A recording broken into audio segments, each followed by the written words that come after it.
Generally we'll be considering the carrier signal as a sinusoidal signal. Okay, so we'll take the carrier signal with high frequency, and what we'll do, we will vary the we'll take the carrier, okay, and carrier characteristics, either it might be amplitude or it might be the phase or it might be the frequency of this signal will be varied. And how it will vary, if it will be varied, it is not like my interest of variation.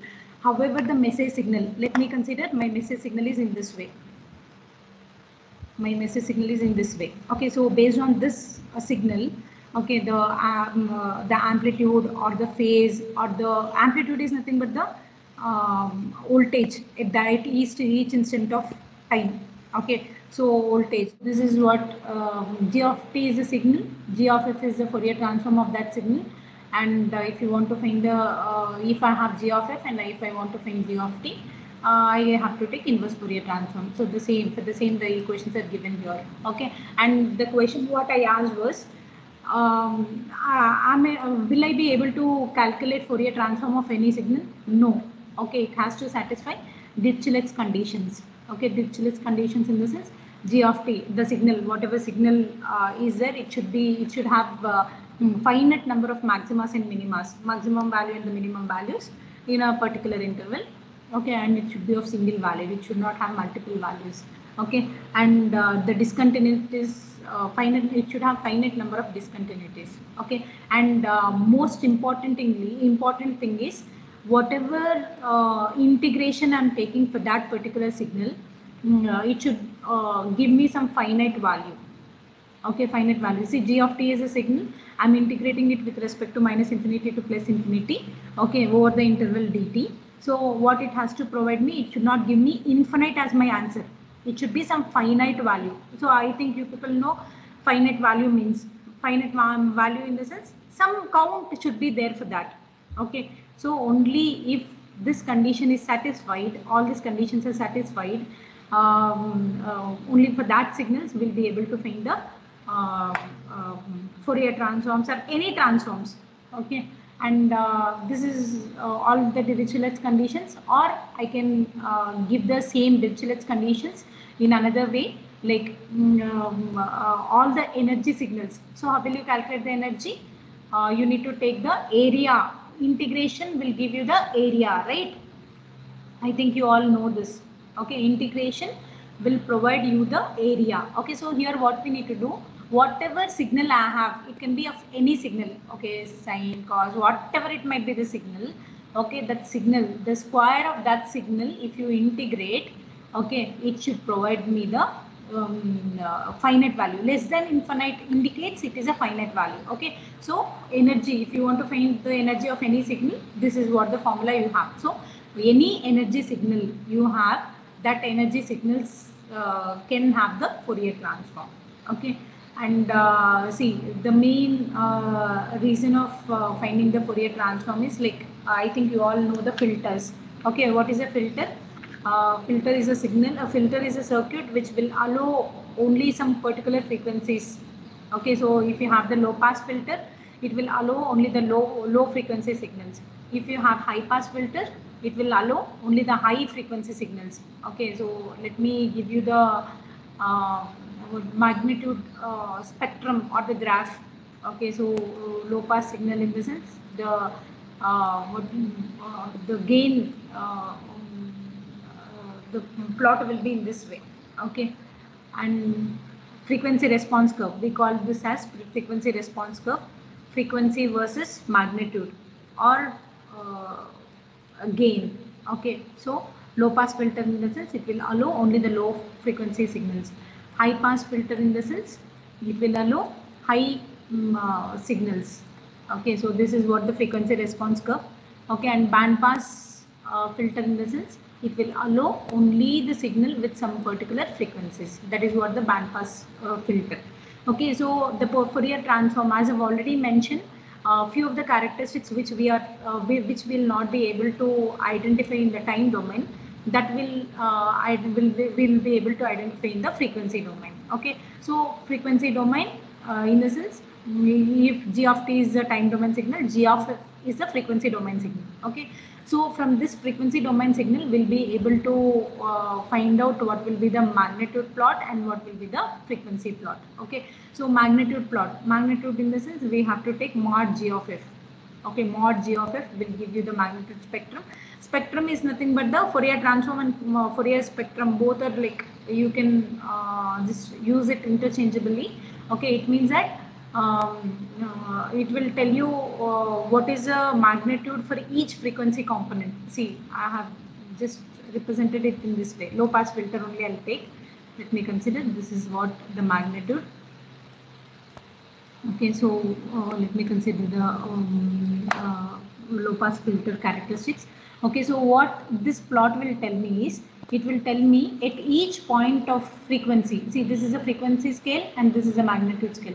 At each frequency, it will tell me what is the magnitude. Okay, so if you want to get the magnitude, you need to take the mod.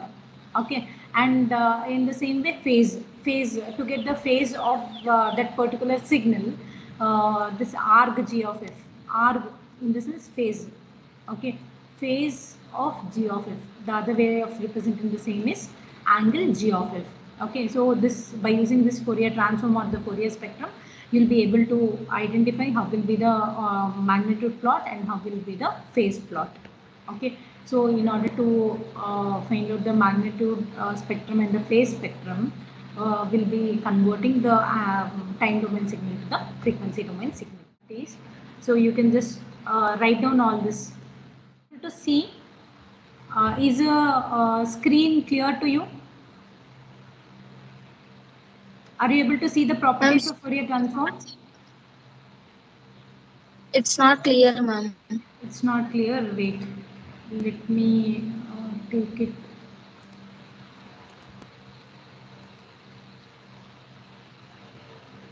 Is it clear?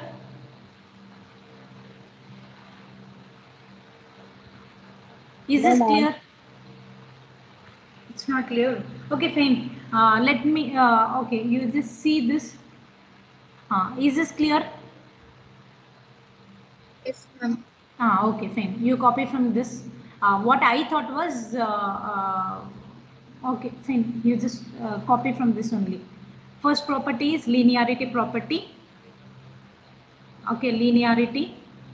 Everybody here, please write it and maintain separate notebook for this subject. Okay. Because again, digital communications will have lots of equations. Okay, equations, analysis, derivations, all that. Okay, if you don't follow all that, it will become very difficult for you. Okay, so make sure you maintain separate notes and write whichever is so important. Okay, take the running notes. Okay, write the properties.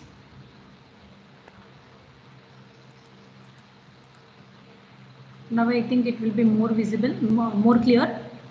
Linearity, A into G1 of t plus B into G2 of t. This symbol is to say that from this to this and from this to this.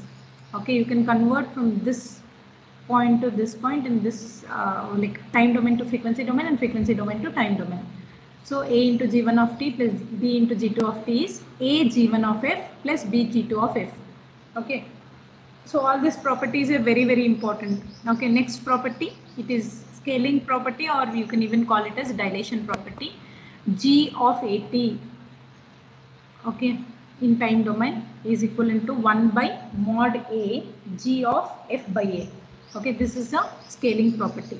Coming to the duality property, G of t, if G of t, if the Fourier transform of G of t is G of f, then the inverse, then the capital G of t, it will be G of minus f. Okay, so you have various problems related to the application of properties also. Okay, just go through everything. Okay, because I'll not be able to teach all that. Okay, but make sure you take out your previous book and learn everything. Okay, this is for the duality property. Hope all of you are able to write. Okay, then time shifting property. G of t minus t naught. Time shifting property in the sense, if you have any time shift, I think you all know how to shift the signal and all, right? So if there is any shift time in the time domain, if there is any shifting in the sense, like, so let me consider I have some signal like this, okay, starting from here. Okay, so time shifting in the sense, it may shift to t naught like this, or it may shift to minus t naught like this. This is what time shifting. Okay, so if the signal is shifted in the time domain, in the frequency domain, it will be multiplied with e power minus j 2 pi f t naught. Okay, then frequency shifting. Okay, if there is any shift in the frequency domain, in the time domain, it will get multiplied with e power minus j 2 pi f naught into t. Okay, whatever shift you have here f naught, that will be written in the time domain. Okay. Next, differentiation in the time domain. Okay, if the signal is differentiated in the time domain, then in the frequency domain, the signal, the frequency domain signal will get multiplied with j 2 pi f. Okay, next one is this one, integration in time domain. If you are integrating in the time domain, then in the frequency domain, g of f will get divided by j 2 pi f plus g of 0. G of 0 in this is, in the g of f you need to substitute 0, g of f by 2 and delta of f. Okay, so delta of f is nothing but the basic impulse function. Okay, so in the, maybe in the next slide I've given you the standard signals as well. Okay, so you can just I'll just give you the glance of those signals also. Those are the basic signals which will be used for testing the system. Once the system is designed, these are the basic signals will be provided to that and will be taking the readings and all. Conjugate function. Okay, g of t, then it will be g of f. G complex conjugate. Complex conjugate in the sense, g star of t will be equal to, in the frequency domain also you need to take the star and the frequency is minus f. Okay, then multiplication in the time domain.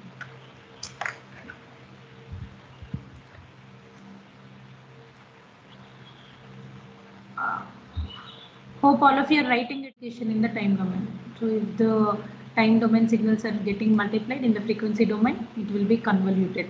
I think you all know what is convolution and all also. Then convolution in time domain. This is very important property. Convolution in time domain. All properties are important, but whatever Hilbert transform I'm going to teach, it is mainly dependent on this property. Then correlation, energy theorem, then finally Parseval's theorem. This last one, I think you are not able to see it properly. I'll show you in the other theorem. Okay, only this, I'll just try to zoom it.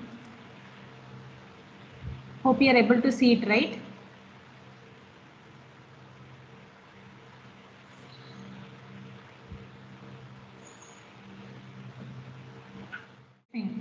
Then I'll go ahead with the, what is that? Standard functions. Okay, coming to the standard function, unit step function. See, everybody again focus. Okay, these are the basic signals. Okay, first signal is your delta function. Okay, or it is also said to be the impulse function. Okay, impulse function in the sense, it will exist only at a time t is equal to 0. This is what your impulse function. Okay, so only at delta of t is equal to 0, the signal will be there, and rest all it will not be there. Okay, and to represent this function mathematically, we'll be writing as integral minus infinity to infinity delta of t dt is equal to 1. This is how will be, this is what your impulse function. Okay, all of you make a note of this basic functions. So this is your impulse function. Generally, whenever we want to find the output of any system, I have a system. Okay, so I'll be giving some input to the system and I have to get the output of the system. So if x of t is the input of the system and if y of t is the output of the system, to get output of the system, what we'll do? Y of t will be equivalent to x of t convolution with h of t. Okay, so where h of t is nothing but the impulse response of this particular system. Okay, h of t is nothing but the impulse response of this particular system. So how will you get the h of t signal? Okay, so initially we'll not be knowing what is the function of the system. So in that case, what we'll do, we'll give this impulse function. Okay, this impulse function, whatever impulse function is here, that function will be given as a test signal. Okay, so whatever output you are getting for that impulse response, that will be the system function. Okay, so h of t is nothing but the system function. So if you want to find the output of any system, the input signal should be convolved with the h of t. Okay, h of t is nothing but the impulse response of the system. Okay, so this is what for this impulse function or the delta function is used. Okay.